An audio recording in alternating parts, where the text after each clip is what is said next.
Hi guys! Welcome back to my YouTube channel. Good morning, good afternoon, good evening sa ating lahat. Saan man tayo sulok ng mundo, sana ay nasa mabuti tayong kalagayan at ligtas sa anuman masamang kapahamakan. Bago ang lahat, shoutout muna sa aking mga kasamahan, lalong-lalo na si Tita Lydia na sinasabihan nyo desperada at may gusto kay Kalingap Ido. Shoutout sa nagsabi dyan. Hayats Mix Vlog, Ermagalo Mix Vlog, Hasa 26, Covers TV, Cell TV VX, at syempre ang inyong tagapagdaldal. Ayan, ano ngayon sa ating reaction upload, nandyan sa ating thumbnail, ang inyong idol. At yan ang tatalakayin natin, at shoutout din kay Jim Otelli, Team Bubuli Original. Mega love shoutout sa'yo, sis Jim. Ayan, itong mga nakikita ko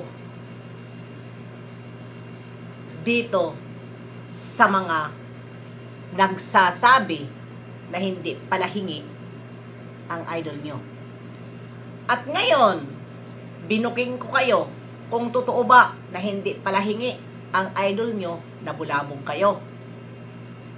Dahil, sabi ninyo, hinahalungkat ko ang nakaraan. Bakit hindi halongkatin? Nandyan din naman kayo na puro kayo pabibi dyan sa idol nyo. Kisyo, walang ginagawang masama, honest, hindi manluloko. Yon lagi ang pinapadama nyo. Kaya, ibahin nyo si Ate Glo. Diyan sa sinasabi nyo na nanghahalungkat ako dahil bayad ako. Hindi na bago yan sa akin. Kahit anong sabihin nyo sa akin, kung bayad ako, hitsura ko lang naman ito na nakaharap dito sa inyo. At wala kayong katibayan, wala kayong resibo na bayad ako. Pero hindi ko kayo hihingian ng resibo dahil ito ang papel ko sa YouTube ko. Kahit walang bayad, kapag pwede reaksyonan, re-reaksyonan ko. Kumusta naman yung sinasabi nyo na hindi pala hingi ang inyong idol? Sinagot ko lang ang mga sinasabi nyo na hindi pala hingi dahil lang kanyang hinihingian, buhay pa. Buhay pa. At siya mismo ang tawag kay Tita Lydia. Nabibili siya ng sasakyan. Kung pwede ba, Tita Lydia, dagdagan mo naman ang pambili ko. At huwag niyo akong hingi-hingian ng resebo. Dahil ang resebo ko, personal, na hindi sinungaling. Dahil hindi siya charity, pero nagsa-charity siya kahit sa likod ng kamera. Dahil siya yung taong matanda na sinasabi nyo na tumutulong pero no issue. Ako lang ang nagtanong sa kanya, natutuo ba si Ido hindi pala hingi? Sabi na siya ang nanghingi sa akin. Ngayon, bulabog kayo. Dahil dyan sa idol nyo na kaagawan nyo. Kahit mga thunders na kayo. Diba?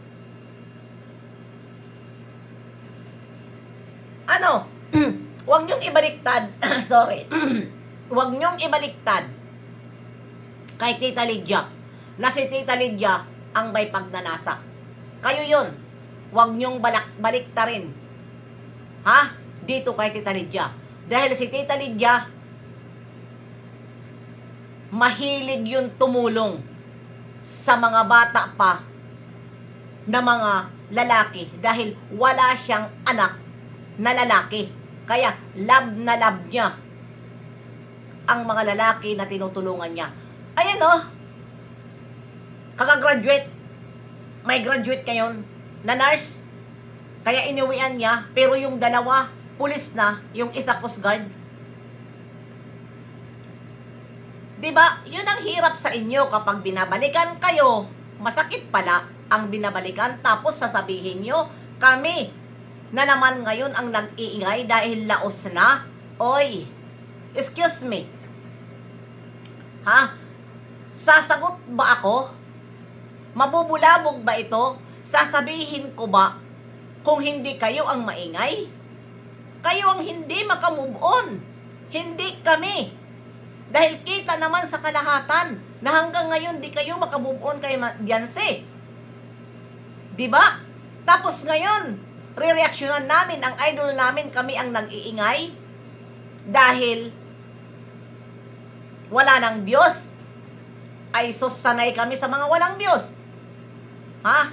Kayo yung naghahanap ng Diyos.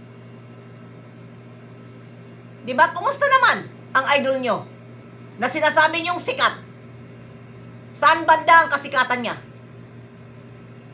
Kaya ayaw nyo, ha? Na ipalabtim kay Beyonce. Dahil walang-wala si Beyonce. Oy, kawawa naman itong mga ito.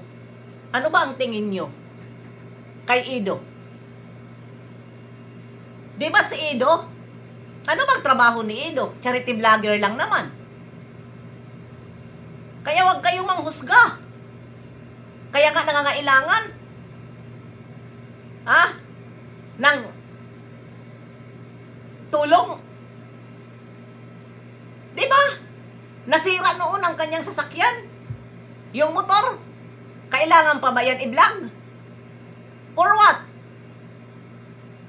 Kailangan ngayon ni Kalingap Ido ang 80 mil. For what? Bakit sasabihin? Ha? Bakit sasabihin kung kailangan ang 80 mil? Parinig? Sige nga! Parinig yun. Huwag niyo akong husga-husgahan na ako ay nanhahalungkat at puro kasinungalingan ang sinasabi ko. Di ako nagsisinungaling. Ha?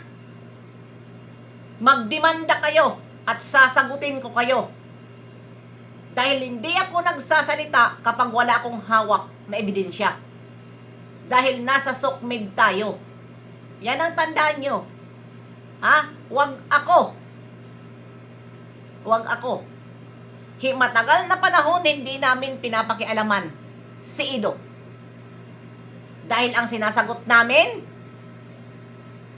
ang nagkukontent kay Beyonce. Di ba? Kailan ba namin pinakialaman si Ido? Pero kayo ang nag-una-una. Kayo lagi ang nag-una-una. Di ngayon, humanda kayo. Dahil hahalungkatin ko ang dapat halungkatin. Hindi magsasalita si Beyonce, pero magsasalita ako. Basta mayroon lang akong ebidensya na hawak. Dahil hindi naman lahat sinabi ni Beyonce kung ano ang inayawan niya sa love team eh. Sinabi ba? Tapos aalokin nyo, bakit hindi si Ido ang dinimanda? Bakit si Kuya Bal ang pinatulpo? Ito lang ang sagot ko sa inyo. Dahil nandyan kayo nagko-comment. Pinatulpo si Kuya Bal dahil marami silang basher sa live ni Kuya Bal. At kung ano-ano ang sinasabi ni Kuya Bal. Kaya pinatulpo. Pagdating naman kay Ido, pero nasagot ni Kuya Bal ang tulpo. Pagdating kay Ido, hintayin nyo kung ano ang resulta. Dahil iba si Ido, iba si Kuya Bal. Ha? Dahil puro kayo, tama. Dahil ang akala nyo, porket umayaw si Beyonce na ang mali. Aayaw ba sa love team ang isang tao kung nasasayahan siya sa love team? Diba? Nagtagal ang love team nila, alang-alang sa pakikisama ni Beyonce kay Kalingap Rab. Pero hindi na niya kaya nung time ang ginagawa ni Kalingap Ido sa kanya. Doon sa Lulaglo, abangan nyo. Dahil mayroon ako doon, re-reactionan kung paano ni Kalingap Ido, ni Mariel paglaruan si Beyonce. Ha? Dahil ginamit ng dalawa si Beyonce. Ha? Nandyan sa conversation. Kaya wag ako.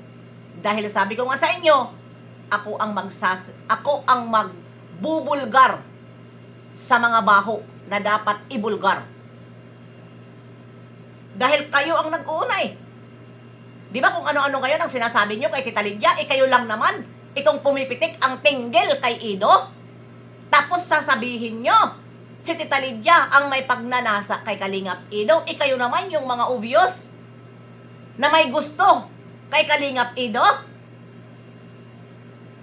Di ba? Dahil balita ko, si Ido daw ay nanliligaw daw yan sa sponsor. Hindi lang balita, kay nako po. Ha? Kaya yun, pinag-aagawan nyo, nililigawan kayo ni Kalingap Ido? Kaya ganun na lang kayo? Ibabaliktad nyo sa matanda? O kayo lang ang nililigawan? Dahil mga piling nyo, mga bata pa kayo. Kung makapagsalita kayo matanda, tingnan nyo yung sarili ninyo. Mas matanda pa kayo tingnan sa sinasabi nyong mga matatanda. Dahil bakit? Stress kayo kung paano kayo makabigay kay Ido. Kaya nangungutang kayo, sangla ang inyong mga passport para lang may maibigay kayo kay Kalingap Ido. Ganon kayo. Kayo ang desperada. Dahil ginagawa nyo ang lahat kahit hindi nyo naman kaya. Para lang mayroon kayo may ihambog, para lang tuloy-tuloy ang pangliligaw sa inyo ni Ido. May nabalitaan ako. Ha? May nabalitaan ako. Ganon kayo ka-desperada? Iaano nyo dito kay Tita Lydia? Abangan nyo kung sino yung sa inyo ang nililigawan ni Kalingap Ido. Dahil may nakarating sa akin, balik-balikin ko, nanliligaw si Kalingap Ido sa sponsor. Yan ba? Huwag nyo kasi una-unahan. Huwag nyo akong subukan. At hindi ako takot magreaksyon. Kahit pa kayo dyan magsampa ng 20 na kaso, kaya ko kumplinan, magpakamatay ako sa loob ng kulungan. Ha? Kung yan ang gusto nyo, dimandahan. Huwag ako. Dahil kayo, siguro, yung mga bayaran, ang mga puki nyo. Para lang may maibigay kayo, ha? Sa mga gusto nyo na nagcha-charity. Kaya bigay na bigay kayo sa mga puki nyo, ibibenta nyo dyan sa ibang lugar. Ha? Huwag ako ang inyong pagsabihan. Lagi nyo ako sinasabihan na ba yan? Ano ngayon? Kung bayaran ako. Kung bayaran ako, tanggapin ko. Dahil nagre-reaction ako, ha? At kung inimanda ako, may pambayad ako. Yun lang yun. Kayo,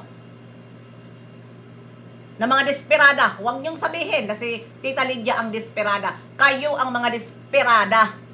Ha? Dahil mga matatanda na kayo, pumipitik pa rin ang tinggil nyo kay Kalingap Ido. Si Tita Lydia, tumutulong lang. Walang kapalit. Pero kayo, ano ang kapalit ninyo? Pilingera kayo? Kala nyo mga bata pa kayo?